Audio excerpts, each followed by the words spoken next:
Hi అండి, అందరికీ welcome back to Raji Telugu channel. ఈరోజు వీడియో వచ్చి కరివేపాకు పొడి ఎలా చేయాలనేది నేను మీకు చూపిస్తాను.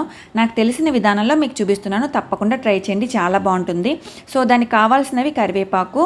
సో కొంచెంగా ఒక గుప్పిడంత కరివేపాకు తీసుకోండి, 2 స్పూన్ల శనగపప్పు, 2 స్పూన్ల మినప్పప్పు, ఒక 15 దాకా ఎండుమిరపకాయలు, 10 వెల్లుల్లిపాయ రెబ్బలు, 2 స్పూన్ల జీలకర్ర, 2 స్పూన్ల నువ్వులు, 2 స్పూన్ల ధనియాలు తీసుకోండి. దానికి కావాల్సినవి అనమాట.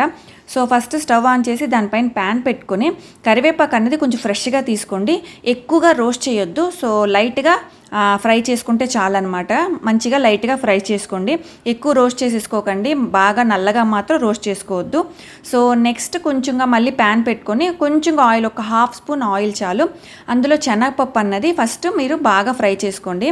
ఎందుకంటే శనగపప్పు అన్నది వేగడానికి, అదే ఫ్రై అవ్వడానికి, రోస్ట్ అవ్వడానికి కొంచెం టైం పడుతుంది కాబట్టి ఫస్ట్ శనగపప్పు అన్నది బాగా ఫ్రై చేసుకోండి.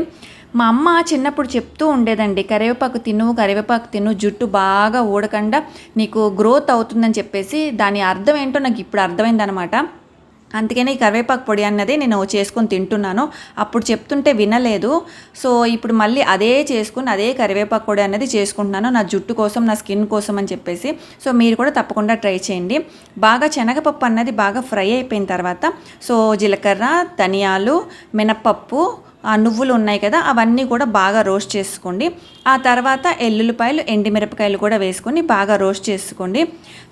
ఇది జుట్టుకి మీకు బాగా పనిచేస్తుందండి. కరివేపాకు అనేది స్కిన్కి కూడా బాగా పనిచేస్తుంది, కళ్ళకు అన్నది కూడా చాలా బాగా పనిచేస్తుంది అనమాట. కరివేపాకు అన్నది హెయిర్ రీగ్రోత్ అవ్వడానికి, మనకి స్కాల్ప్లో బ్లడ్ సర్క్యులేషన్ అది బాగా అయ్యి హెయిర్ అనేది రీగ్రోత్ అవుతుందన్నమాట. స్కిన్ కూడా చాలా బాగుంటుందని చెప్పేసి అంటుంటారు. మనకి ధనియాలు, జీలకర్ర ఇవన్నీ వేసాం కాబట్టి, ఎల్లుల్లిపాయలు ఇవన్నీ వేసాం కాబట్టి గ్యాస్ట్రిక్ ప్రాబ్లం ఉన్నా, ఏదన్నా అన్డైజెషన్ ప్రాబ్లం ఉన్నా కూడా బాగా పనిచేస్తుంది అనమాట. కరివేపాకు పొడి అనేది బాగా పనిచేస్తుంది, ట్రై చేసి చూడండి.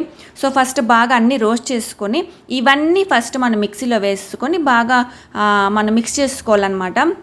మిక్సీలో పౌడర్ చేసుకోవాలి ఫస్ట్.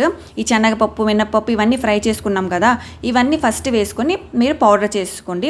ఆ తర్వాత మనం కరివేపాకు అన్నది లైట్గా రోస్ట్ చేసి పెట్టుకున్నాం కదా, సో లాస్ట్గా కరివేపాకు అన్నది వేసుకొని కొంచెంగా కల్లుప్పు, అదేనండి రాక్ సాల్ట్ అన్నది కొంచెంగా వేసుకొని బాగా మీరు పౌడర్ చేసుకోండి. కరివేపాకు పొడి అన్నది రెడీ అయిపోతుంది అనమాట. చాలా సింపుల్గా, చాలా టేస్టీగా ఉంటుంది. కొంచెంగా వేడివేడి అన్నంలో మంచిగా నూనె కానీ, నువ్వుల నూనె కానీ, మంచు నూనె కానీ, ఏదైనా సరే మంచిగా నెయ్యి కానీ వేసుకొని తిన్నారంటే డైలీ ఒక్కొక్క ముద్ద తినండి. మీ హెయిర్ అన్నది రీగ్రోత్ అవుతుంది, మీకే డిఫరెన్స్ తెలుస్తుంది. తప్పకుండా ట్రై చేయండి, బాగుంటుంది. థ్యాంక్ యూ అండి. ఇంకొక వీడియోతో కలుద్దాం. బాయ్.